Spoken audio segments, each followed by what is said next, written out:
കൂനൻ Henry ഭാഗം 2. ബംഗ്ലാവിന് പടിഞ്ഞാറ് വശത്തെ മെയിൻ റോഡിനഭിമുഖമായി ഒരു മുറിയുണ്ട്. മുൻവശത്തെ പുൽത്തകിടിയിലേക്ക് തുറക്കുന്ന ഗ്ലാസ് ഡോറാണ് ഇതിനുള്ളത്. മെയിൻ റോഡും പുൽത്തകിടിയും തമ്മിലുള്ള അകലം 30 വാരയാണ്. ഉയരം കുറഞ്ഞ ഭിത്തിയാണ് റോഡിനും പുൽത്തകിടിക്കും ഇടയിലുള്ളത്. ഈ മുറിയിലേക്കാണ് മിസസ് ബാർക്ലേ മീറ്റിംഗ് സ്ഥലത്ത് നിന്നും തിരിച്ചെത്തി പ്രവേശിച്ചത്. ജനലുകളുടെ വേളിയിലേക്കുള്ള അടകൾ താഴ്ത്തിയിരുന്നില്ല. അതിന് കാരണം വൈകുന്നേരങ്ങളിൽ ഈ മുറിയിൽ സാധാരണയായി ആരും വന്നിരിക്കാറില്ല എന്നത് തന്നെ. പക്ഷേ മിസസ് ബാർക്ലേ പതിവിന് വിപരീതമായി ഈ മുറിയിലേക്ക് കടക്കുകയും വിളക്ക് കൊളുത്തുകയും ജെയിൻ സ്റ്റീവാർട്ട് എന്ന ഭൃത്യയെ മണിയടിച്ച് വിളിക്കുകയും ചെയ്തു. ഭൃത്യ വന്നപ്പോൾ പതിവിന് വിപരീതമായി ഒരു കപ്പ് ചായ കൊണ്ടുവരാൻ ആവശ്യപ്പെട്ടു. കേണൽ ഭക്ഷണമുറിയിലിരിക്കുകയായിരുന്നു. ഭാര്യ തിരിച്ചെത്തിയെന്നറിഞ്ഞ് അദ്ദേഹം അവരിയ്ക്കുന്ന മുറിയിലേക്ക് ചെന്നു. ഹാൾ കടന്ന് അദ്ദേഹം ഭാര്യയിരിക്കുന്ന മുറിയിലേക്ക് പ്രവേശിക്കുന്നത് കുതിരവണ്ടിക്കാരൻ കണ്ടിട്ടുണ്ട്. പക്ഷേ പിന്നീട് കുതിരവണ്ടിക്കാരൻ എന്നല്ല ആരും തന്നെ അദ്ദേഹത്തെ ജീവനോടെ കണ്ടിട്ടില്ല. 10 മിനിറ്റിനു ശേഷം ഭൃത്യ ചായയുമായി മുറിക്ക് വെളിയിലെത്തി. എന്നാൽ ഉള്ളിൽ നിന്നും ബാർക്ലേ ദമ്പതിമാർ വഴക്കിടുന്ന ശബ്ദമാണ് അവർ കേട്ടത്. ഭൃത്യ വാതിൽ മുട്ടിയെങ്കിലും മറുപടി ഉണ്ടായില്ല. വാതിൽ പിടി തിരിച്ചു നോക്കി. വാതിൽ ഉള്ളിൽ നിന്നും പൂട്ടിയിട്ടുള്ളതായി മനസ്സിലായി. ഭൃത്യ അടുക്കളക്കാരിയോട് വിവരം പറയാൻ പോയി. 2 സ്ത്രീകളും കൂടി കുതിരവണ്ടിക്കാരനെയും കൂട്ടി മുറിക്ക് വെളിയിലെത്തി. അപ്പോഴും 2 പേരുടെയും അന്യോന്യമുള്ള ശകാരങ്ങളും ദേഷ്യത്തിലുള്ള സംസാരവും ഉയർന്നു കേൾക്കാമായിരുന്നു. അവരെല്ലാവരും പറയുന്നത് ബാർക്ലേയുടെയും ഭാര്യയുടെയും ശബ്ദങ്ങൾ മാത്രമേ കേട്ടിരുന്നുള്ളൂ എന്നാണ്. ബാർക്ലേയുടെ ശബ്ദം പതിഞ്ഞിരുന്നതിനാൽ പുറമേ നിൽക്കുന്ന ഭൃത്യന്മാർക്ക് എന്താണ് സംസാരിക്കുന്നത് എന്ന് വ്യക്തമായിരുന്നില്ല. എന്നാൽ ഭാര്യയുടേതാവട്ടെ കോപാകുലവും ഉച്ചത്തിലുള്ളതുമായിരുന്നു. ഭീരു ഭീരു എന്ന് ഭാര്യ ആവർത്തിച്ച് വിളിച്ചുകൊണ്ടിരുന്നു. ഇനിയിപ്പോൾ എന്തു ചെയ്യും? എൻ്റെ ജീവിതം എനിക്ക് തിരികെ തരൂ. നിങ്ങളോടൊപ്പം ഇനി ഒരു നിമിഷം ഞാൻ കഴിയില്ല. ഭീരു ഭീരു. ഇതാണ് ഭാര്യയുടെ സംഭാഷണത്തിൽ നിന്നും പുറത്തുള്ളവർ കേട്ട ഏതാനും ഭാഗങ്ങൾ. ഇതേ തുടർന്ന് പുരുഷ ശബ്ദത്തിൽ അത്യുച്ചത്തിലുള്ള ഒരു നിലവിളിയും എന്തോ നിലം പതിക്കുന്ന ശബ്ദവും സ്ത്രീ ശബ്ദത്തിലുള്ള അലർച്ചയും കേട്ടു. മുറിക്കുള്ളിൽ എന്തോ ദുരന്തം സംഭവിച്ചിട്ടുണ്ടെന്ന് ബോധ്യമായ കുതിരവണ്ടിക്കാരൻ വാതിലിനടുത്തേക്ക് കുതിച്ചു. ബലം പ്രയോഗിച്ച് വാതിൽ തുറക്കാൻ നോക്കി. സാധിച്ചില്ല. ഈ സമയമത്രയും മുറിക്കുള്ളിൽ നിന്ന് ഉറക്കെയുള്ള നിലവിളി തുടർന്ന് കേട്ടിരുന്നു. വാതിൽ തുറക്കാൻ സാധിക്കാതെ വന്നപ്പോൾ കുതിരക്കാരന് പെട്ടെന്നൊരു ആശയം തോന്നി. അയാൾ ഹാളിനുള്ളിലൂടെ ഓടി പുൽത്തകിടി ചുറ്റി മെയിൻ റോഡിനഭിമുഖമായുള്ള ഫ്രണ്ട് ജനാലയ്ക്ക് അടുത്തെത്തി. ജനലിൻ്റെ ഒരു വശത്തെ പാളി തുറന്നു കിടന്നിരുന്നു. ഉഷ്ണകാലത്ത് അത് സാധാരണമാണല്ലോ. അതുവഴി അയാൾ മുറിക്കുള്ളിലേക്ക് കടന്നു.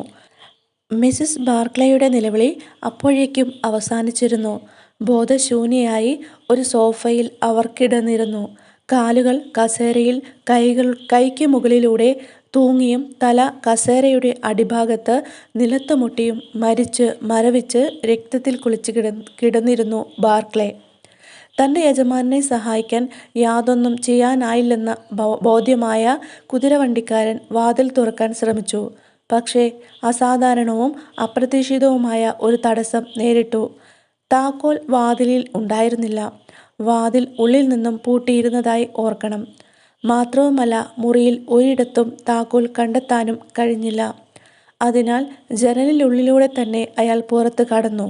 പിന്നീട് പോലീസിൻ്റെ സഹായം തേടുകയും ഡോക്ടറെ വരുത്തുകയും ചെയ്തു. ന്യായമായും മിസസ് ബാർക്ലേയിലാണ് സംശയം കേന്ദ്രീകരിച്ചത്. അവരെ അബോധാവസ്ഥയിൽ തന്നെ അവരുടെ മുറിയിലേക്ക് മാറ്റി. കേണലിൻ്റെ മൃതദേഹം സോഫയിൽ നിന്ന് എടുത്തു. തുടർന്ന് മുറി മുഴുവനും വിശദമായ പരിശോധനയ്ക്ക് വിധേയമാക്കി. ബാർക്ലേയുടെ ശിരസിന് പിന്നിലായി 2 ഇഞ്ച് നീളത്തിൽ ഒരു മുറിവ് കണ്ടു. മൂർച്ചയില്ലാത്ത കനമുള്ള ഏതോ ആയുധം കൊണ്ട് ഏൽപ്പിച്ച ക്ഷതമാണെന്ന കാര്യത്തിൽ സംശയമില്ല. ആയുധം എന്തായിരുന്നുവെന്ന് ഊഹിക്കാൻ ബുദ്ധിമുട്ടുണ്ടായിരുന്നില്ല.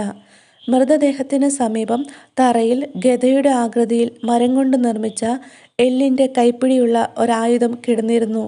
കേണൽ യുദ്ധം ചെയ്തിട്ടുള്ള വിവിധ രാജ്യങ്ങളിൽ നിന്നും സംഭരിച്ചിട്ടുള്ള വിവിധങ്ങളായ ആയുധങ്ങളുടെ ഒരു ശേഖരം തന്നെ അദ്ദേഹത്തിൻ്റെ പക്കലുണ്ടായിരുന്നു. അതിനാൽ ഈ ആയുധവും അവയിൽപ്പെട്ട ഒന്നായിരിക്കുമെന്ന് പോലീസ് ഊഹിക്കുന്നു. പക്ഷേ ഇങ്ങനെ ഒരെണ്ണം ഇവിടെയുള്ള ആയുധങ്ങൾക്കിടയിൽ മുമ്പ് കണ്ടിട്ടില്ല എന്നാണ് ഭൃത്യർ പറയുന്നത്. പക്ഷേ ഇത്രയധികം ആയുധശേഖരമുള്ള ഒരു വീട്ടിൽ ഇതിനു മുമ്പ് ഈ ആയുധം ഭൃത്യരുടെ ശ്രദ്ധയിൽപ്പെട്ടിരിക്കില്ല. മറ്റു പ്രാധാന്യമുള്ള യാതൊന്നും ആ മുറിയിൽ നിന്നും പോലീസിന് ലഭിക്കുകയുണ്ടായില്ല. പ്രധാനപ്പെട്ട ഒരു വസ്തുത, നഷ്ടപ്പെട്ട താക്കോൽ മുറിയിൽ നിന്നോ മിസസ് ബാർക്ലേയിൽ നിന്നോ മൃതദേഹത്തിൽ നിന്നോ ലഭിക്കുകയുണ്ടായില്ല എന്നതാണ്. ഒരു കൊല്ലനെ വരുത്തിയാണ് മുറിയുടെ പൂട്ട് തുറന്നത്.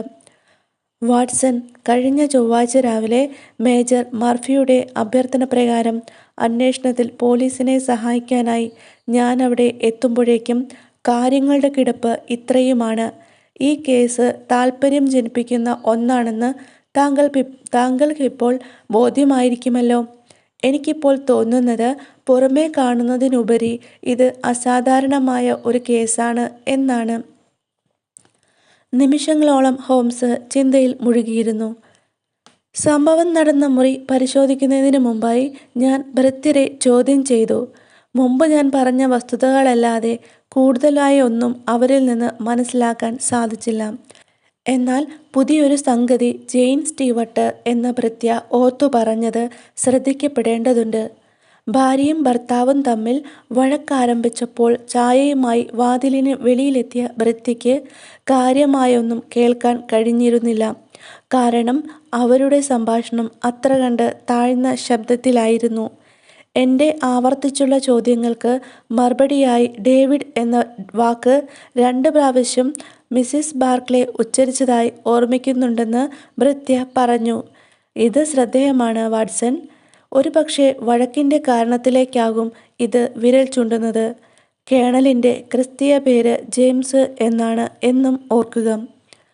പോലീസും ഭൃത്യരും ശ്രദ്ധിച്ച പ്രധാനപ്പെട്ട ഒരു സംഗതി ഈ കേസിലുണ്ട്. കേണലിൻ്റെ മുഖത്തിനുണ്ടായ മാറ്റമാണ്. ഭയവും സംഭ്രാന്തിയും മൂലം ഒരു മനുഷ്യമുഖം എത്രമാത്രം വികൃതമാകുമോ അത്ര കണ്ട് ആ മുഖം കോടി വികൃതമായിരുന്നു എന്നാണ് അവരുടെ അഭിപ്രായം. മൃതദേഹത്തിൻ്റെ മുഖം കണ്ട് ഒന്നിൽ കൂടുതൽ ആളുകൾ ബോധരഹിതരായി. എന്തു തന്നെയായാലും അത് സംഭവിക്കുന്നതിന് മുമ്പായി കേണൽ എന്തോ കണ്ടിട്ടുണ്ട്. അതാണ് അദ്ദേഹത്തെ ഭയപ്പെടുത്തിയത്. മിസസ് ബാർക്ലേ തന്നെ മാരകമായി ആക്രമിക്കാൻ ശ്രമിക്കുന്നത് കണ്ടിട്ടുണ്ടായ ഭീതിയായിരിക്കും ബാർക്ലേയുടെ മുഖത്ത് എന്ന് പോലീസ് തിയറി നിഷേധിക്കാനാവില്ല. തലയുടെ പിന്നിലാണ് മുറിവ് എന്ന എതിർവാദം നിലനിൽക്കുന്നില്ല. കാരണം ആയുധപ്രയോഗത്തിൽ നിന്ന് രക്ഷപ്പെടാനായി അദ്ദേഹം തിരിഞ്ഞു കാണും. മിസ്സിസ് ബാർക്ലേയിൽ നിന്നും വിവരങ്ങളൊന്നും കിട്ടാൻ സാധ്യതയില്ല. കാരണം കടുത്ത മസ്തിഷ്ക ജ്വരം മൂലം അവർ ഭ്രാന്തിൻ്റെ വക്കിലാണ്.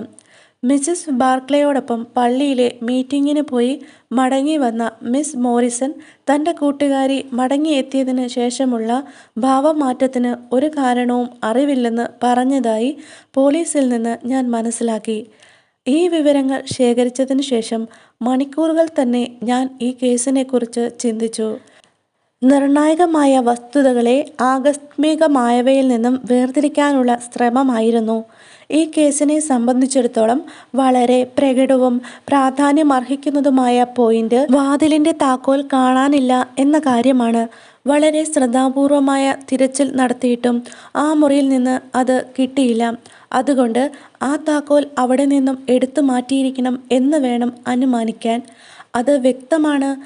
അപ്പോൾ മൂന്നാമതൊരാൾ ആ മുറിയിൽ കടന്നു വന്നിരിക്കണം. ആ മൂന്നാമൻ ജനലിനുള്ളിലൂടെയാവണം കടന്നു വന്നത്. മുറിയിലും പുൽത്തകിടിയിലും ശ്രദ്ധാപൂർവമായ തിരച്ചിൽ നടത്തിയാൽ ഈ അജ്ഞാതനായ മൂന്നാമനെ സംബന്ധിക്കുന്ന വല്ല വിവരവും ലഭിച്ചേക്കും എന്നാണ് എനിക്ക് തോന്നുന്നത് വാട്സൺ. ആ മുറിയിൽ ഒരു മനുഷ്യനുണ്ടായിരുന്നു. മെയിൻ റോഡിൽ നിന്നും വന്ന് പുൽത്തകിടി മുറിച്ചു കടന്നാണ് അയാൾ മുറിയിലെത്തിയത്.